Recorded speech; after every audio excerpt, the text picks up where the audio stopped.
ഇനി ഈ നബി ഈ റക്അത്തിലേക്ക് എഴുന്നേൽക്കുമ്പോൾ എങ്ങനെയാണ് എഴുന്നേറ്റിരുന്നത്?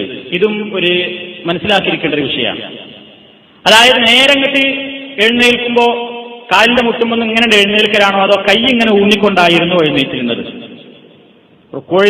പിന്നെ സുജൂദും കഴിഞ്ഞിട്ട് റക്അത്തിലേക്ക് എഴുന്നേൽക്കുമ്പോൾ ഇടയിലൊന്നും ഇരുന്നിട്ട് പിന്നെ എഴുന്നേൽക്കുമ്പോൾ ഇപ്പൊ ആദ്യത്തെ അത്തഹിയ്യാത്ത് കഴിഞ്ഞിട്ട് എഴുന്നേൽക്കുകയാണെന്നുണ്ടെങ്കിലും ശരി, അല്ലെങ്കിലും ശരി, കൈ ഇങ്ങനെ കുത്തിക്കൊണ്ടായിരുന്നു എഴുന്നേറ്റിരുന്നത്. കാന സല്ലല്ലാഹു അലൈഹി വസല്ലം യൻഹദു മുഅ്തമിദൻ അലൽ അർളി ഇല റക്അത്തി സാനിയ.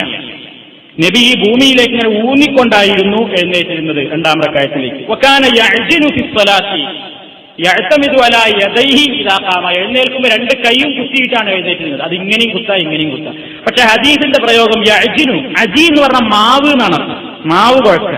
അപ്പൊ ഈ മാവ് കുഴക്കുന്ന രൂപം എന്ന് പറയുമ്പോൾ ഇങ്ങനെ പിടിച്ചിട്ട് ഇങ്ങനെ, അപ്പോ നമ്മൾ പിന്നെ റക്അത്തിലേക്ക് എഴുന്നേൽക്കുമ്പോൾ കൈ ഇങ്ങനെ കുത്തി എഴുന്നേൽക്കുന്നതാണ് നല്ലത് എന്ന അഭിപ്രായപ്പെട്ട പണ്ഡിതന്മാരാണ്.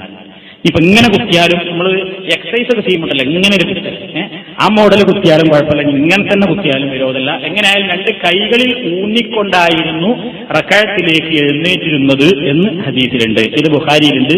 അതേപോലെ തന്നെ അബൂ ഇസ്ഹാഖുൽ ഹർബി എന്ന് പറയുന്ന ഇമാം സഹീഹായ പരമ്പരയോടുകൂടെ ഈ ഹദീസ് റിപ്പോർട്ട് ചെയ്തിട്ടുണ്ട്.